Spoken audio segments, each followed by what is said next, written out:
It's Tuesday afternoon here, 21-6 the net. You're caught in the net. And, of course, right about now, we're not done yet. Where cancer slayers come to sharpen their edge. Join Robbie and Lisa as they help people realize you're not done yet. Today, Natalia, help me with the last name, Robbie. It's Natalia Schouten, a marathon trainer. Great story. We're excited to have her. Now, let's get to work. Robbie, how you feeling today? I'm feeling like I always feel. I am fired up and pissed off at cancer like I am every other day of the week. I'm feeling good about it. Yeah, nice. Now, I hope I say that with enough commitment every week. Hey, exactly how I'm feeling. It might be a T-shirt. That's your slogan. Yeah. Just to put a picture of you there. Fired up and pissed off at cancer. That's it. I kind of like that. Yeah. We could brand that. We could certainly brand that, right? Of course, Lisa, welcome in. I think I have a lot of people that would agree with me on that, though, too. Oh yeah. No. As you're tuning in, of course, here 21-6 the net. You've got not done yet. The guest is on her way. Yep. You were just doing some directions, Lisa, and getting her in. So hauling her in. She's on her way. She'll be here in a little bit. That's it. Head to lasso her. Well, when you're not from the area, and the address is weird because it is in McHenry, South Route 31. Yeah.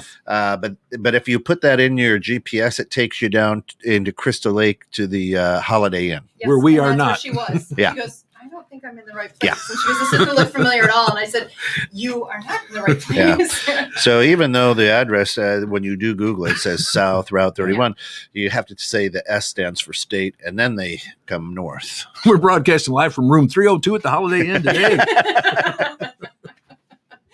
Not really. That's it. We're in studio. Just as we're waiting for, I want people and all the cancer slayers out there tonight on Anything Goes with Bremer and Jones at 6 p.m. Central. We are having Kevin Santapadre. Kevin is doing a hike up some mountain. I don't know what mountain, but he is doing it to raise awareness and money for pediatric cancer. Yeah. So all the cancer slayers, hey, tune back in this evening. Get a little double dose of slaying the cancer. Go to 21-6 the net Facebook page. Yep, Facebook or the YouTube. You bet. Yeah, that's where we'll be. So it'll be good. Now, of course, how was your guys' week? Good week? Good week. Great. Yeah. Fantastic. I'm a little disappointed with how the weather is turning out, but we live in Chicago area. You blink and the weather changes. So. 2 weeks ago, right, it was 80 degrees here. It was gorgeous. Yeah. And today I hear on the ride home, watch out for snowy roads. What? Yeah. Yes. The humidity has been beating me up, man. I tell you, it's been hurting like crazy the last probably since it started that rain in the last few days. It just, I don't know what it is, but I think a lot of it is, and a lot of you out there probably go through this when, we've all been through some stress lately with losing our buddy Tom. Yeah. And I think that stress kind of wears on your body. It fatigues you. Yes. When you're in grief and you're mourning somebody. Yeah. Oh. And it doesn't just, he passes and we all feel bad about it for a week. And then no, that's not how it happens with grief. You carry that with you for a while. Yeah. And that wears on you. That wears in your body, physically. And I've noticed, and I thought, that's probably between the grief and the sadness and having neuropathy, which a lot of people who have gone through cancer end up having. That weather can really play havoc on you. When you get all that coming together, it was like a perfect storm in my body. Right. And I was just hurting. My hands were swelling, everything.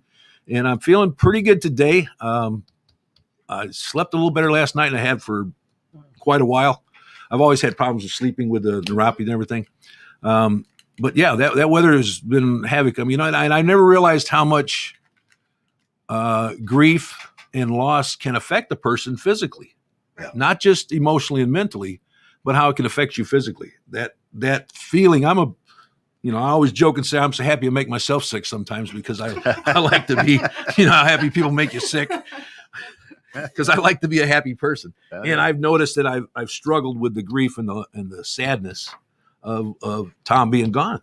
Yeah. And I don't know. I'm sure the rest of you felt the same way. And that plays on you physically when you go through grief and stress like that. That can play on you physically as well as mentally and emotionally. And if any of you are going through that, and I've seen on Facebook in our cancer fighting groups that there's been some loss lately of several people. And I know that you guys are going through that and don't feel alone. If you are going through that, reach out and talk to somebody about it. Don't just let that feeling grow and fester, because it's very easy to get off of the positive and get onto the negative when you're feeling that way. Yeah. You know, it's twice as hard to get back to feeling positive again. So I just want all of you to know that if you're going through that, you're not going through it alone. Don't go through it alone. Make sure you reach out to people and ask for help. So That is Come on it. in. She made it. She did. and we have our guest is just coming in the studio in a minute. Give her a second to come on in and settle down. That is it. Hi, Natalia. Catch How your are you? breath. She would have been here earlier, but I'm sure she was running, right? Yes. Running. You probably parked the car about 2 miles down the road and ran the rest of the way here. Well, welcome. Glad you made it. This was not a good run. It was high intensity intervals. I was running so fast. Well, that leads us right into, it's a great segue into our interview with you. Yes. How you doing today? Catch your breath for a moment there and settle in. And I Get am comfortable. doing amazing, even though I'm having a day from hell. But it's perfect. But you're here now. am We get to here. relax some Exactly. friends. That's right. That's right.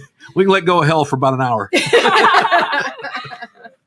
We were just discussing how emotions and loss sometimes just Yeah. really wrecks your body. You get tired, you get worn down, whatever. Fatigued. And what I was going to say was, if you don't have anyone that you turn to talk to, but you certainly have friends. Yeah. And as your friends, I know that I'll give my friends, a day or two if they're not feeling well, but then I'm checking on them. Hey, how you doing? Do you need anything? If someone's close enough, I'll walk over there. I'll drive over.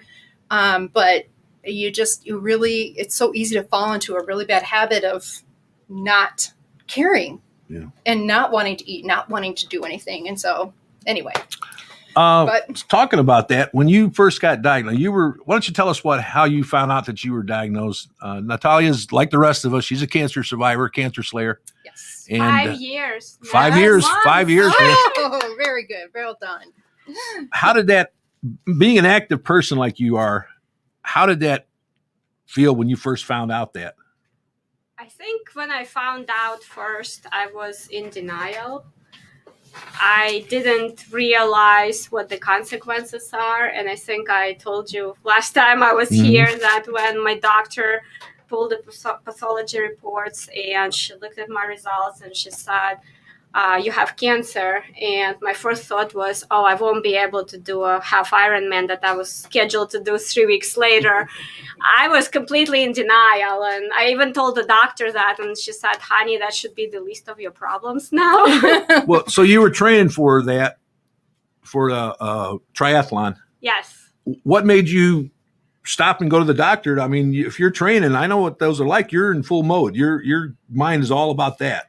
I found a lump and I didn't think anything of it. I was 37, very healthy, exercised, did everything that they tell you to do, ate healthy, slept 8 hours. So for anyone who thinks that they somehow caused it, I did everything right. Everything that you can do right, I did right. And I still got cancer. Yeah. So. Yeah. Does it run in your family? No. You were the first. Yeah, everyone dies of a heart attack in my family. Well, Had to be different, didn't you? Way to break the mold. Right? Yeah. I have to be different. Right? That's right. That's right. So then what did you do for it sounds like you were exercising before. So you were able to exercise during your treatments, or what happened? I did, but when you get the news of cancer diagnosis, I think it's very difficult emotionally.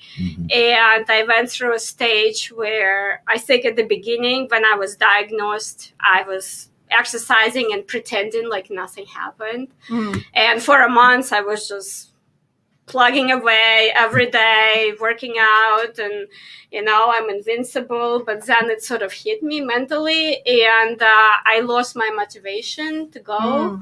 So it was very difficult for me to find that motivation to go back, because it felt like, I don't know, maybe it was me, but I think for a lot of people, when you go through cancer, a lot of things stop making sense. Yeah. And for me, after I was diagnosed, I was thinking to myself, well, why do I have to do all these races? Why do I have to run? Why do I have to do triathlons? It doesn't make any sense. Sure. What's the point? What's the point? Yeah, I just had cancer. So my every thought ended with, I just had cancer. What's the point? If I do so what? I'll go get a medal and a banana. Yeah. That's what you get. That's what you get. And Yep. you pay like Yep. 200 or Here's the banana, here's your medal. For that banana. Don't forget the bagel. And the Oh, bagel. bagel. And the Yeah, bagel. or pancakes if you're lucky. You're right. Yeah, but then the race fee is like $350 for 3 pancakes It's you will expensive eat. bagel and a Oh my gosh. So yeah, I kind of got that feeling too when I went through it. Was, I was really working hard and in sales, and you really got to give it all you got. And I didn't have the fight for it anymore for some reason. Yeah. I was just, Yeah.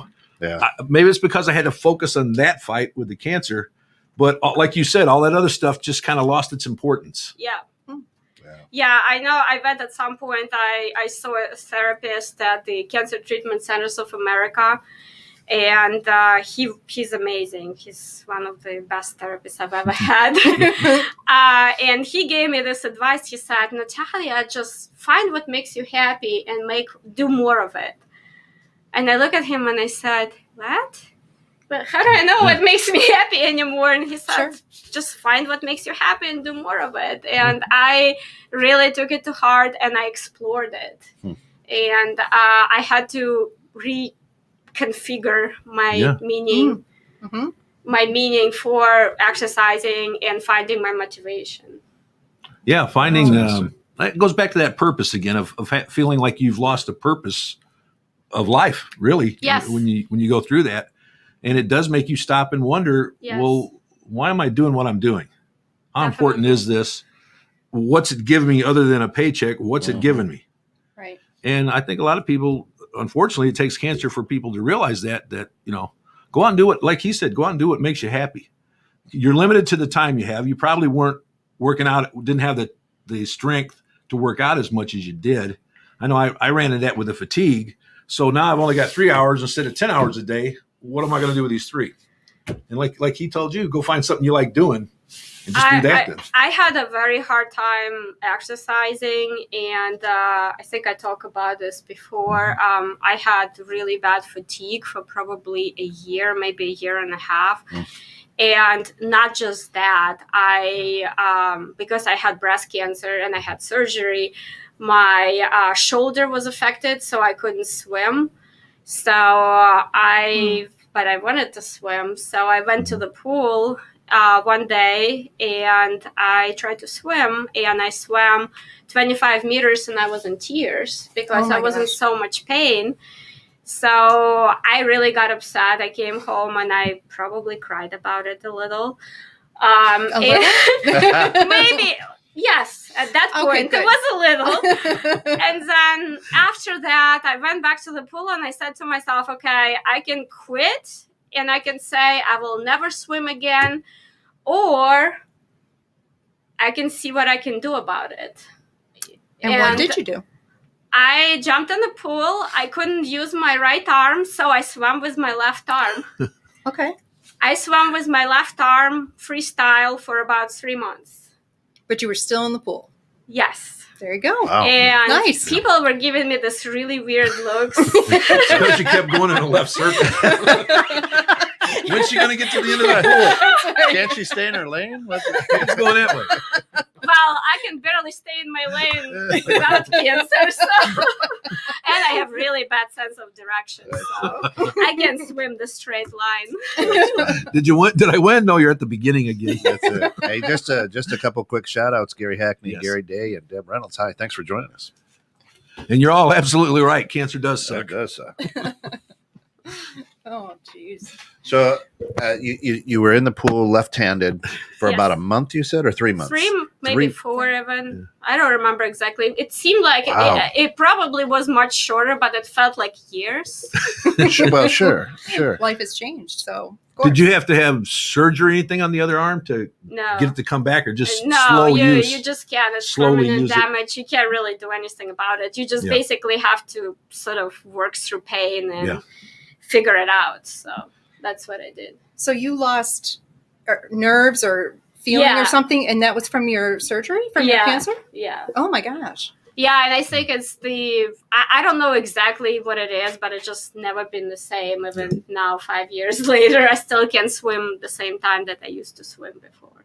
And it's still sore, or is it just not It's as strong? not sore. It's more. It's just different. You're used to Okay. it now too. I'm used to it. Yeah. Yes, I made the best out of the situation. Yeah. Well, Positive attitude. Think positive. you can tell I'm not a cancer survivor, but if I got in and swam 25 meters, I'd cry too. Yeah, I think I'm the same way. But it doesn't matter. We were athletic when we were younger. That's right. It's still a totally different world now. If I do anything 25 meters, I'm crying. Trust me. I don't get very far, and I make a lot of noise when I'm swimming.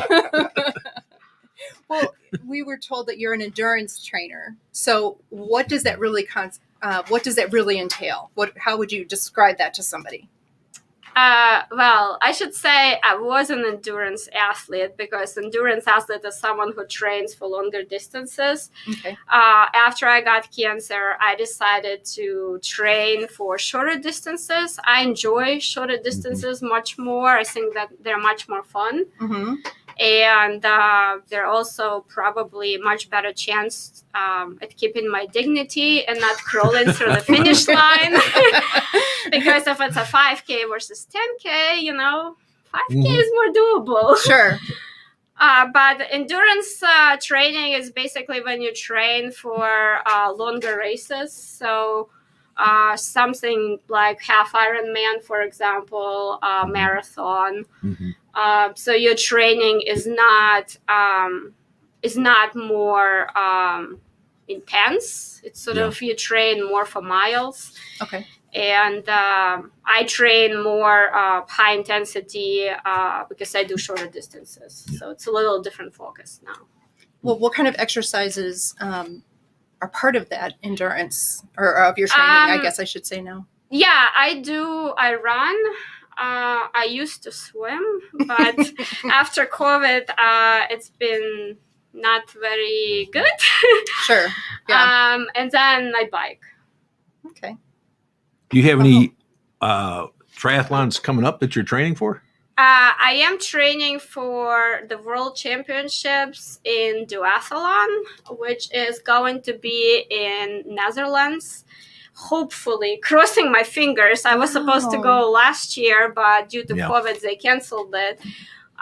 We currently don't know if it's going to go or not. They told us to be on standby. Mm-hmm. So far as I know, we're going, but it may change. When is that race? September. Oh, okay. And it's a duathlon. Did I hear that? Duathlon. Tell them what that is. So we first run, then we bike, and then we're pretty much dead. We have to run again. So there's 3 legs, but just two events. Yes. Oh. Interesting. I've heard of that. Yeah. Rachel just posted that she wanted to thank you for your run for Tom. That's Tom's wife. 3.5 miles that you ran. Yes. That you posted. So she's very grateful. So she says thank you. It was an honor for me to No. run for Tom. That's awesome.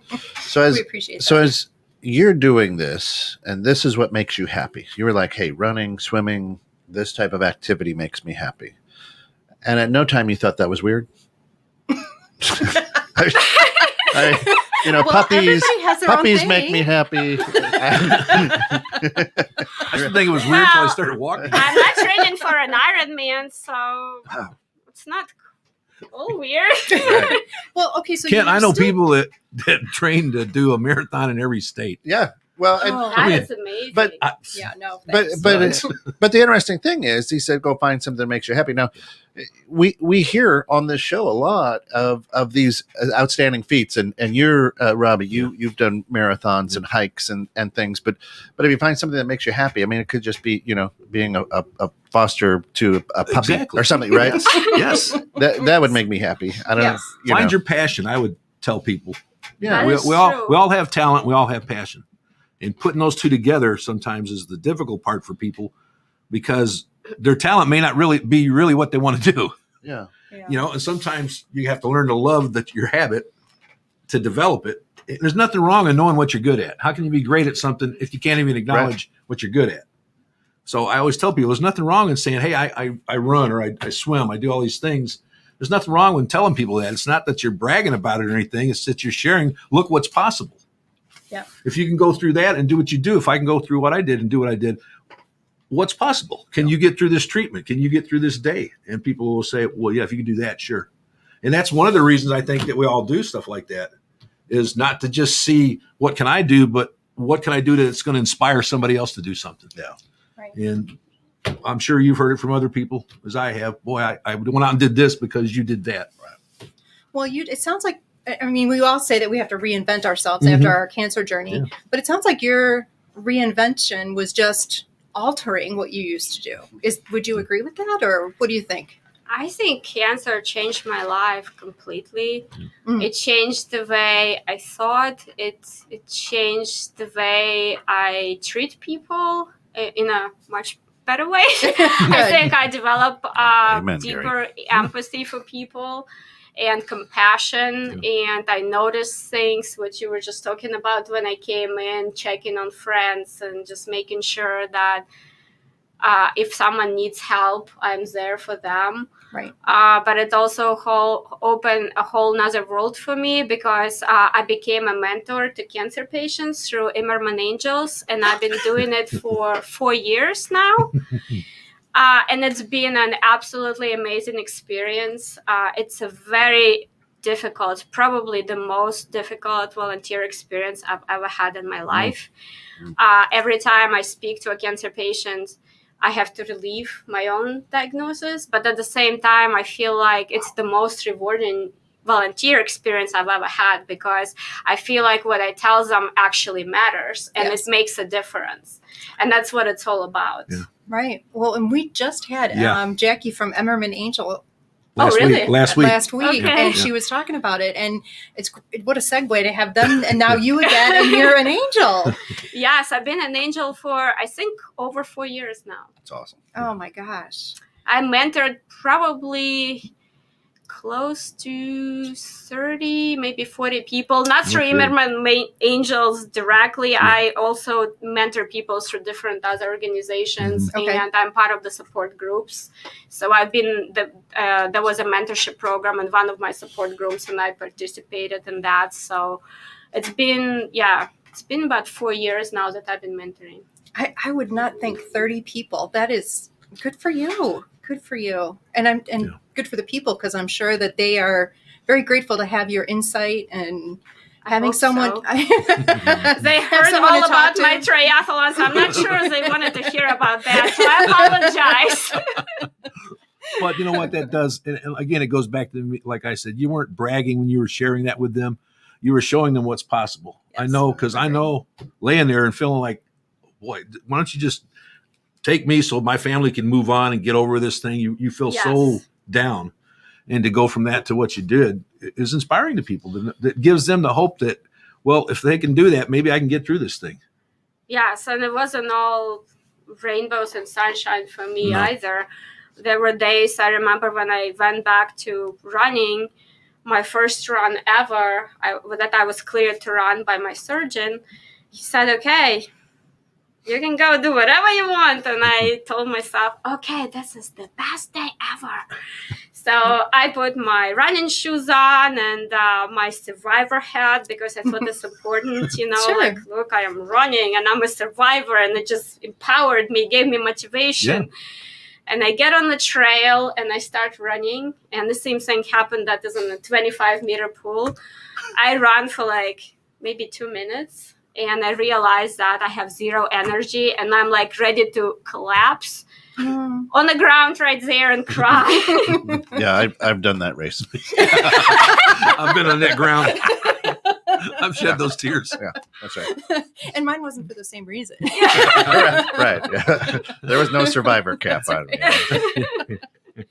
It is when you know what you can do before, and then all of a sudden you go out there and you're like, Yes. man, this really took a lot out of me. I got a lot of appreciation for how much a human body can do. What we can endure. Yeah. Yes. After I was diagnosed. So It's crazy. last week, after the show, as we were talking about this, you and I, Robbie, were talking a little bit about, I've done a half triathlon, the one in Lake in the Hills, and it's in 98% of that type of race is mental. You have to beat yourself mentally. Yeah.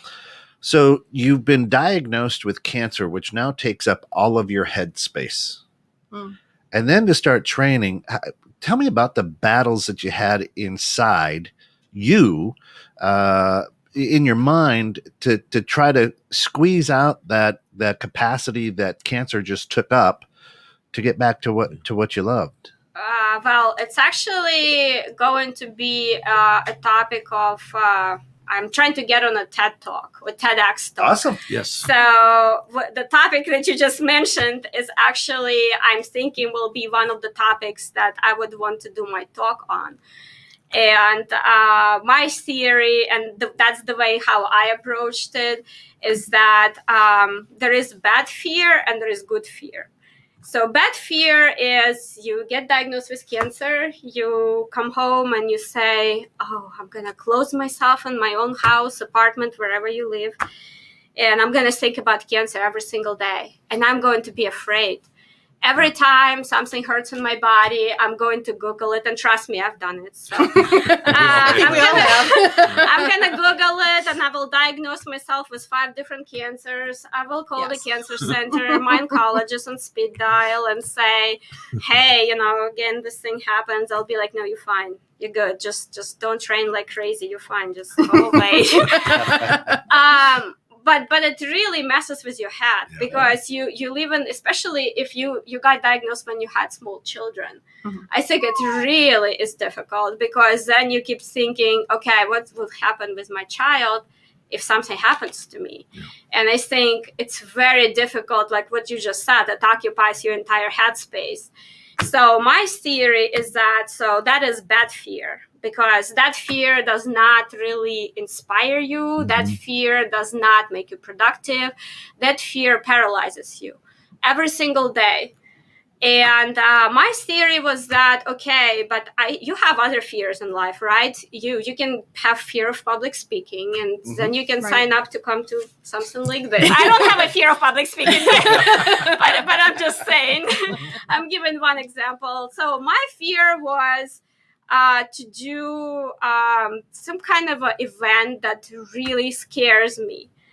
So I was thinking, like, what can it be? Because I wanted to replace my bad fear with my good fear. Because the good fear in my head is something that will propel you forward. Yes, you're afraid, you're freaking out about it, but it's good freaking out. It's something that will make you wake up every morning and do things that you otherwise won't do. It's something that pushes you out of your comfort zone.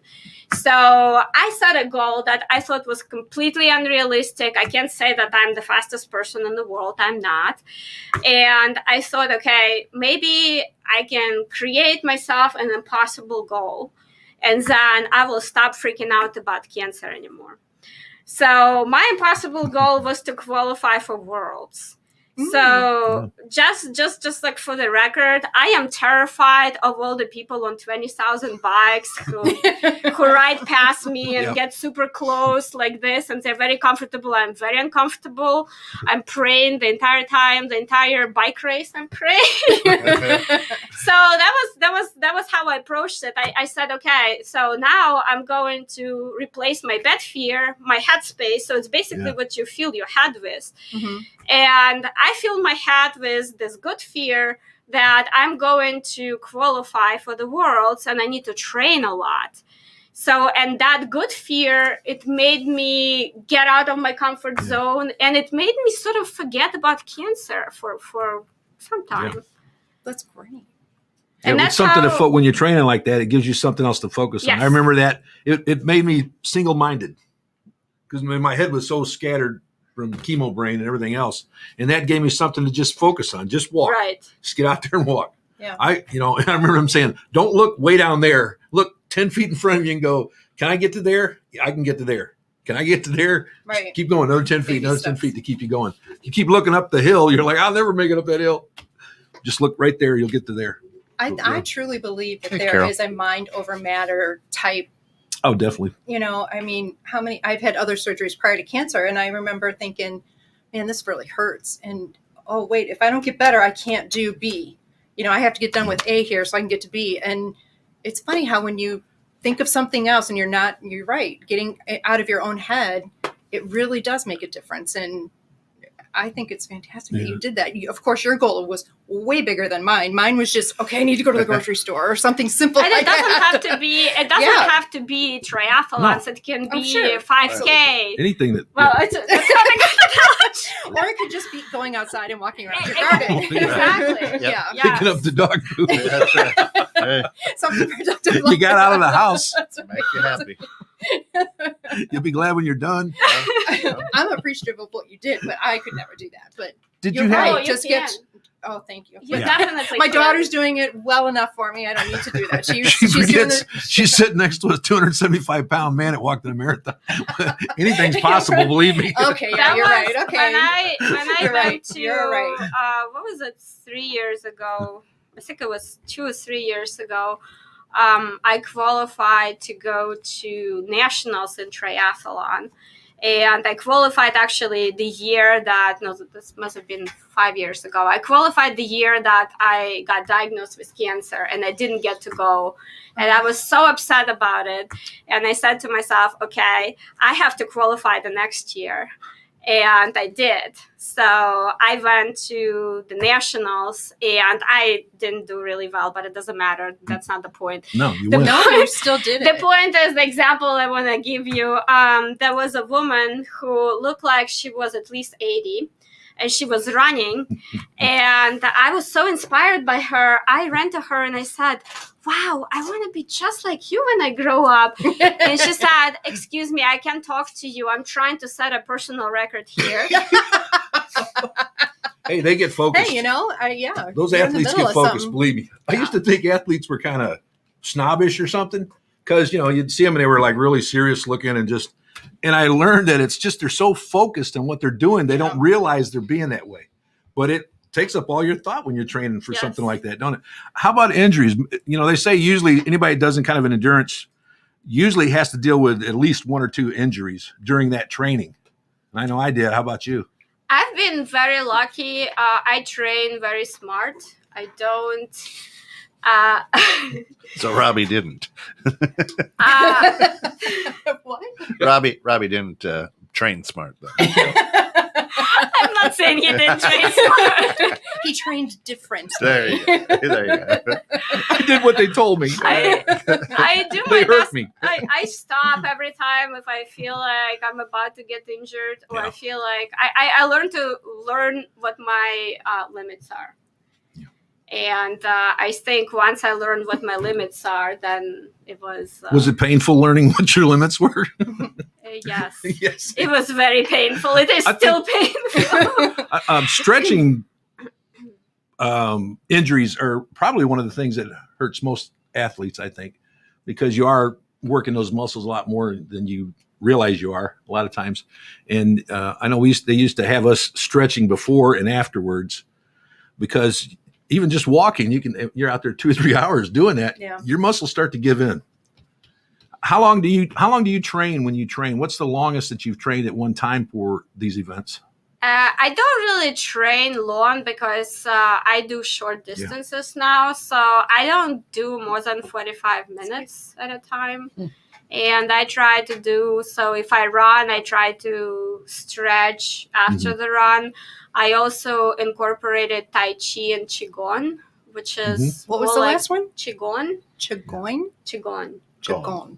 Yeah, it's the Chinese, how would I describe it? Sort of meditation, Almost like slow yoga. exercise like yoga. Yeah. Yes. Oh, And I've it's not heard of that. great. Balance. It's really good for balance. It's very and things good like for that. balance Yeah. and for your mental health too. Yeah. maybe I should learn how to spell that so I can check into it. Okay. Just the I way know it the last sounds. one's G-O-N-G, I think. I forget what the first part of that. G-E? It's G. G-E? Oh, G-O-N-G? gee.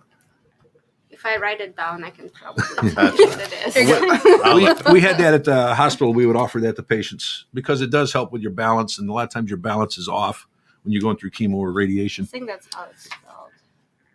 Or maybe without you, actually. And it's just, I don't it's really know. balanced movements, learning how to Is shift it your weight. G-O-U-G? Yeah, it's Q. I think it's Q-I-G-O. Oh. Yes, that's what it is. QI, yeah. Q-I. Hey, that's one of those words I use like in Words with Friends, and it's really big points. Just, Any of those are good for when you go through treatments, your balance is off, your reaction time. Did you have a problem with reaction time? Because I know I used to have to stop and think when I was going to do something because it was like the second nature instinct was gone.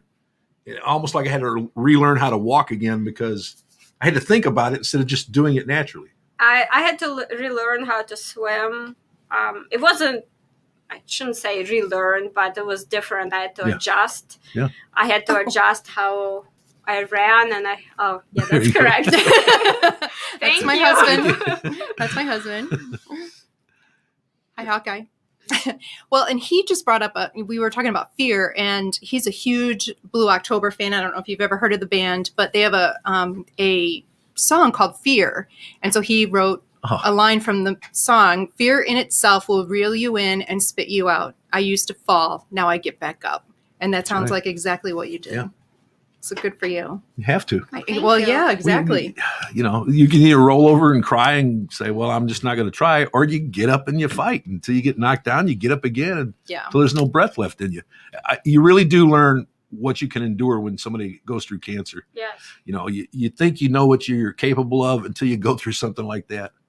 And you realize the possibility. If I can beat that thing, what can I do? And I just, we encourage, that's the reason we have these exciting, successful people on here who have been through cancer. I know a lot of people that said, you know what, I went through cancer, I beat it, it's behind me, I don't want to talk about it, I don't want to think about it. And I respect that, but when they do think of it, all they're going to think about is their own pain and suffering because that's where they left it. Mm-hmm. And I found that if you turn around and go out and do something make yourself better and help others, I don't think about what I had to go through 19 years ago now. I just think about all those people's lives that I've been able to have some small, humble way of helping through this thing. Amen.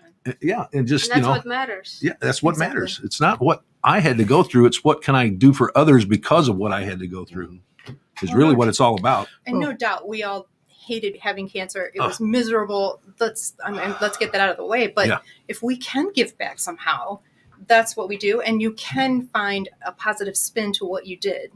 It may not be a big spin, but it's still a spin nonetheless. And, is it the people around you? Is it what you've done? It could be a number of different things. But did you have a lot of support from family, friends that while you were going through your journey? Yes, I had. I was not open about the cancer diagnosis. I was a very private person before I had cancer, and I would never go on a radio show and talk about anything like that. So here is an example how cancer really changed my life. I'm here talking about it to everyone. The wallflower. Yeah. Little wallflower, big wallflower. But I think for a while, I don't think I even announced it to anyone that I actually had cancer. Only very close friends and my employer knew because I had to take time off. Sure. And I kept it private for about 3 months. And then I kind of decided that, okay, it's not really helping me. It's not helping anyone. And I did talk about it, and I started talking about it publicly, but I was still, I think I was not utilizing all the resources that were available to me because I have a very hard time asking for help.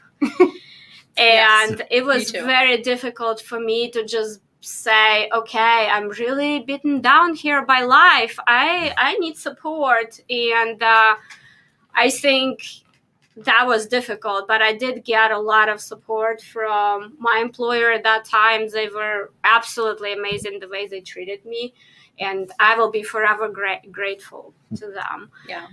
And I had very, very caring friends who were there for me, and for emotional support. I also met a friend during my cancer journey who became like my sister. And we have this beautiful friendship now. Oh, that's great. Well, was she going through the journey too, or Yes. just? Oh my gosh. Yes, That's it's actually a very interesting story. We met in the elevator the day before my surgery. I met someone else who also became my very close friend. And I told her, I said, I'm freaking out. I have surgery tomorrow. I don't really know what to do, what to expect. And she said, oh, I know this person. And she just went through similar surgery, and she had the same surgeon you had. And she said, I'll give her your phone number. And I said, oh, that would be great. And this person called me. She didn't know me. She called me. She spent probably 2 hours on the phone with me, pep talking. Oh. And the next day after surgery, she showed up in my hospital room with flowers and the balloons. Oh my gosh. And she said, hello, I brought you all these flowers and balloons, and I hope you feel better.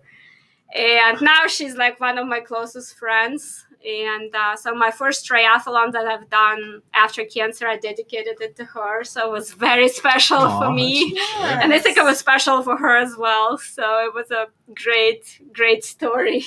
Oh, for a great sure. friendship. Oh my gosh. Oh, I'm sorry, Ren. One of our Oh. guests, Nisha, was on. Oh, Nisha, yes. Yeah. You two had met at the hospital also. We met, we actually met through Merman Angels. Oh, was it? Okay, I Yeah. didn't know that. I thought it was at the hospital. That's cool. Can't get away from those angels, can we? They're everywhere. They're everywhere. They're everywhere. Good thing too. That's it.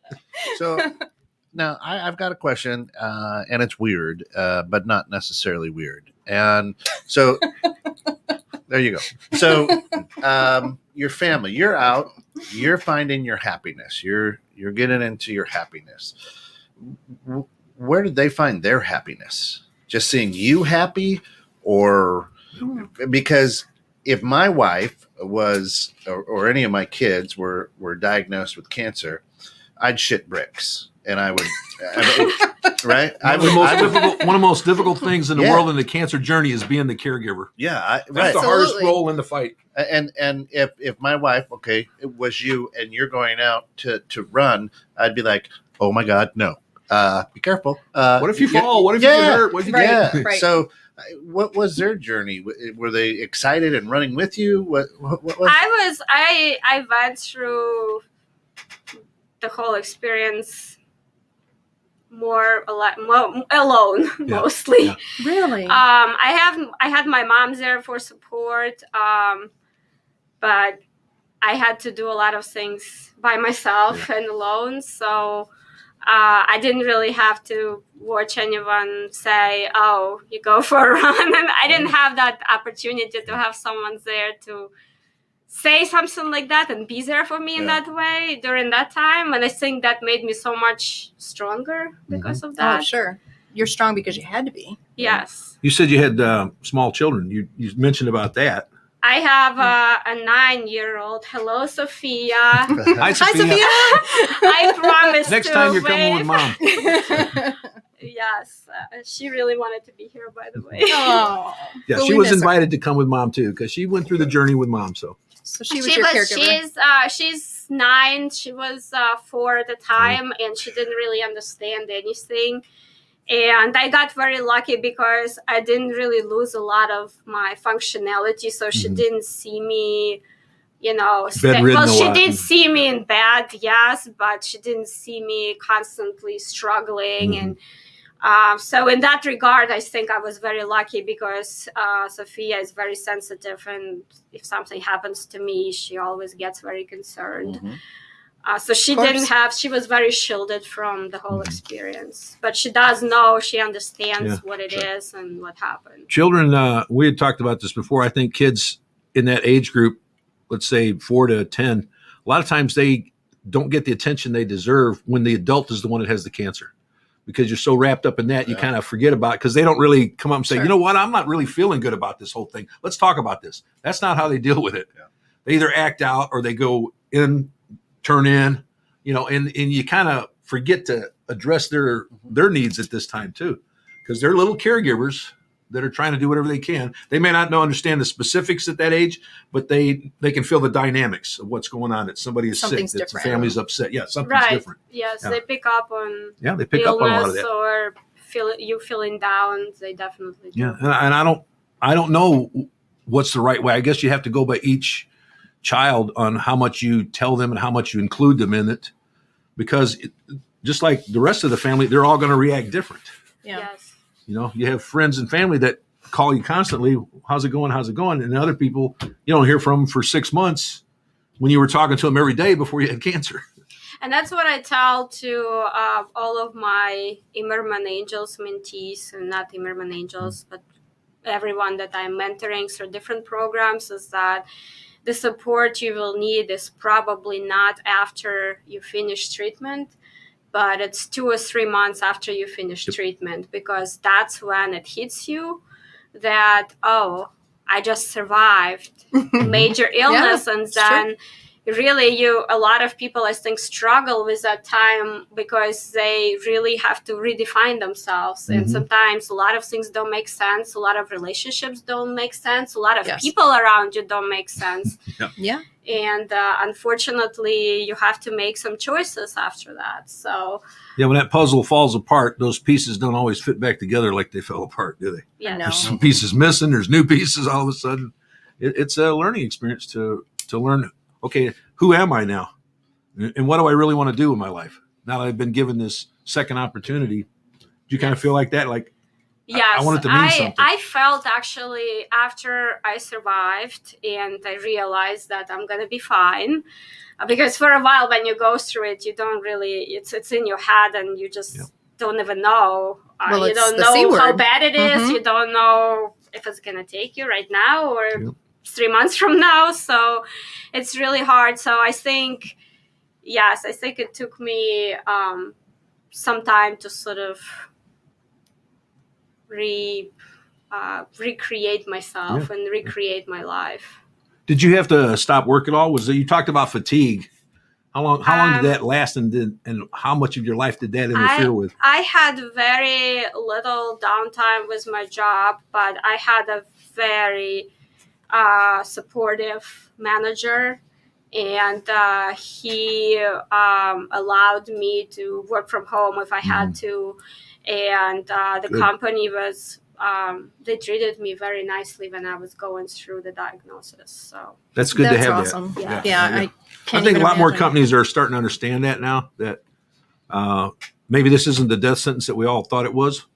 Right. And they're more supportive of their staff with this, because more and more people are getting it and more people are touched by it. I think is part of the problem, is that there's so much of it, but there's so many more people living nowadays than used to be.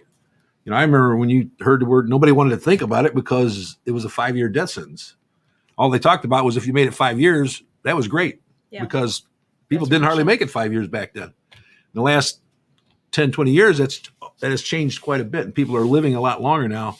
And it's looked at more as a chronic illness instead of a death sentence, which is the way it should be looked at. This is something, and like you said, once you get through treatments and everything, and now that's all done with, and everybody else is like, okay, we can all go back to our lives. And you're still like, wait a minute, I got to put mine back together. Still. I'm still trying to catch up with everybody.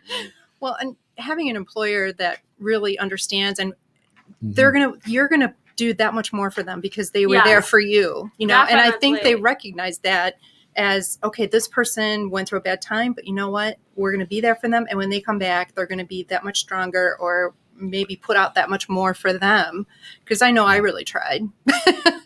It just wasn't feasible for me. But I know that when you're trying to figure out yourself, maybe you're not as strong. Maybe you are. And it sounds like you are. And you've gotten you reinvented yourself so well. I'm very envious. Congratulations. Seriously. Do you want to do a triathlon? Oh my gosh. Even in my fittest days. Say yes. Just walk. Say yes. Say yes? Gives you something to fight for. I found that if you publicly go and say you're going to do something, now all of a sudden then you have to do it right. Yeah, right. I'm always talking about climbing this mountain out in Africa. She's new into this business. We're trying to get her on camera here. People look at me now like, I thought you said you're going to climb a mountain. Lisa, that was 5 years ago. Yeah, exactly. I'm I'm not going anywhere. I'm lucky to get through physical therapy and do stretches than alone do a triathlon, you know? I started a new training program. I bought a exercise ball yesterday. So There you go. Something the new. 75 CM, it's got to be the biggest one that they've got. So And I figure when I can tie my shoes without holding my breath, then Are you going to the Velcro soon? I just slip them on. Slip on. Okay, there you go. I've got one shoe on. I've done it. That's it. We'll get the other one on tomorrow. Oh, I can tell you, they used to laugh at me. That's right. Let me tell you, they used to laugh at me. There's this big guy. I love training in the winter because I can get cool once I get overheated, but I can't get cool in the summer. I hate training in the summer. And there I'd be, this big old bear lumbering along. They're all running, doing all their jogging and everything. And they'd run by me every once in a while. And in the winter, the sweat starts to build up on my hat. And I've got these little icicles hanging all over me. They're like, the big one's going down. He's going to crash. His wings are icing Going up. down. His wings are icing up. And I would just go, I'll see you at the end. You think you're athletes. You run to get it over with. I walk the damn thing. That's right. Real athletes are walkers. Exactly. Well, now you keep yourself motivated. Now, what would you suggest to someone who's maybe started exercising and stopped, or maybe haven't? Do you have some advice for them or suggestions? Sure. I think the best advice that I can give is make it meaningful. And it's very simple, and it's different for every person. For me, I struggled with finding motivation to work out. I couldn't train at the same level that I was training before, and mentally it was very difficult for me. And just the whole idea of training and running and doing triathlons just to get a medal and a banana just didn't really appeal to me anymore. But I understood that it's very important to exercise after cancer diagnosis. There are a lot of studies out there that show that if you exercise, you're active, your chances of recurrence go down. And for me, your life's better. Yes, and your life is better, and it makes me happy. So I found for me to make it meaningful is I started running and dedicating my runs to people who were struggling and who were in need. So if I knew, I'm very active in the cancer community, so if I knew some friend of mine or some acquaintance of mine is struggling, going through chemo, I would go and run few miles, and I will create a sign, take a picture, and write a story and send it to that person, and it brightens their day. And even if it makes them smile for 5 minutes, I felt like my job there is done. Right. So that was for me finding meaning to run and to exercise. It can be anything. It can be buying flashy shoes. I love flashy shoes. But it can be anything. Yeah. Sure. I mean, it just doesn't have to be what I just explained what it is for me. It can be anything. So make it meaningful, because when you make it meaningful, you're much more likely to proceed, and you're much more likely to stay with it because you feel like you're actually making a difference. Yeah. So right. I try to dedicate the majority of my training now, not just races, to people who are struggling, and it just makes so much more sense to me to keep doing it. I got a question. Yes. Believe it or not, we're getting close to that hour time. It flies by so fast. We got about 7 minutes. Yeah. When we talked last time, the three of us, you had talked about an idea that you'd had that you wanted to develop. Your 5 steps. And why don't you tell us a little bit about that? It was a dream of yours that you talked about. You talked about women who were in abusive situations. Well, it's the triathlon for cancer patients idea. Yeah, so I thought about the how I can actually, how do I describe it in the best way, because it's a very interesting idea and it doesn't make a lot of sense, but to me it does. So I come up with all the craziest ideas, 3 a.m. That's probably of course. why. That's when your mind just... So one night at 3 a.m. a few weeks ago, I came up with this idea, how could I combine someone going through cancer experience, triathlons, and also maybe someone who is going through cancer alone or not having a lot of support like I had. How can I combine that with in one idea, and how can I actually make that idea work? And I told myself, I think I told you that I thought it was a very crazy idea, but here it is. Lay it on us. So I came up with an idea of creating triathlons for cancer patients and survivors. Right now, there are a lot of races out there that are specifically about cancer awareness, and cancer, pretty much cancer anything. But it's not necessarily just for cancer patients and survivors. It's mostly anyone can run them. And I think a lot of people have this issue when after they're diagnosed, they lose their level of mobility. So sometimes they're intimidated to even go to a race like that, 5K or anything. So I thought, what if we can create something that can actually give people hope and replace their bad fear with a good fear of drowning potentially. Don't listen to me. Wow. I'm kidding. That doesn't happen. Everyone jokes always, if you do a triathlon that you will drown during the swim. Don't listen to them. Just swim in a left circle. Right? So this was the idea, to basically give the cancer patients and survivors some kind of an event and make it obviously much shorter distance, and just to give them sort of hope. And it will be geared towards people who maybe didn't have the best of the circumstances. I have a lot of friends who didn't have the best of the circumstances going through cancer. Right. And when you have not the best of the circumstances going through cancer and you have cancer diagnosis, I think it's very difficult to lose your hope. Yeah. Well, and I'm not athletic, so how would that event be beneficial for me outside of the exercise? I mean, because I would be thinking, well, it's a 5K. I'm not doing that. I can't run. I can't, that's just too far. Don't think it would be a 5K. I was thinking creating much shorter distances. The idea is not that you go and you exhaust yourself and you crawl across the finish line. The idea is to meet like-minded people, have fun, and celebrate life. So I was and thinking, what you can do. I was thinking creating distances like chemo brain mile or something. Oh, I like that. I like it. And so the idea is not really that you go there and you put your $300 triathlon kit and your $20,000 bike. Some people do that. Oh, I'm sure. Oh my gosh. But the idea is that you actually go there and you have fun, you celebrate with your friends, and you just do a fun event.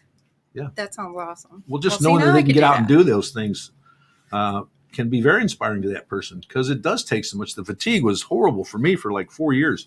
And I still to this day deal with it a little bit at times. And it's just overwhelming, that fatigue is sometimes. And just knowing that I could get out there and do some walking just made the world of difference to me, because there was nothing else much more I could do. I'd try to work out and it would just wipe me out for days. I'd use 25-pound weights and I'd be wiped out for 3 days. So it wouldn't allow me to break down and rebuild. And so what can I can walk. Okay, then let's just walk. Right. And from there, it just kept going. And it's just amazing how I didn't think I could do that, but I'd never done anything like it before. But when you meet people who have and have been through those circumstances, it inspires you. I met a guy who inspired me to keep pushing myself to do it, and was able to do it. And if I had never met him, probably never would have done it. Would have talked myself out of it. Rachel, who is Tom's wife, said, Lisa, LJ and I are in to do this. Well, thank you. And they've talked about it publicly. That's right. Great. Now you got me committed, Rachel. But she also wrote in there that she's reached out to the mentors at Immerman Angels for herself. as a caregiver and has lost somebody. So Rachel, well done. That's great. I'm glad to hear that. That's Ramit says it's better to find solutions for problems by improving our medical sciences rather than visiting Mars. Well, there's probably a little bit to that, right? Yeah. Well, we're down to our last minute here, so I just wanted to say thank you, Natalia. Yes. It was really a pleasure talking with you and getting some really positive outlines out there for people who are probably not necessarily feeling the best about themselves. And I know I'm really inspired. I don't know that I'll go out today and run, but it does make me feel a little bit better. Do I need to come back? Maybe. Don't give up on yourselves is the main thing, I think. And stay positive, right? No matter how beat up you feel, you can always come back from that. If there's breath in you, the only thing that can stop you is yourself and death. That's it. That's true. Yeah. So for all of us here, 21-6 the net, thank you for getting caught in the net. We're not done yet. Tonight, 6 p.m., join Anything Goes with Bremer and Jones as Kevin Santapadre is going to be on talking about his hike to raise awareness for pediatric cancer. Yep. Wonderful. We'll see everybody next week. Because we are not done yet.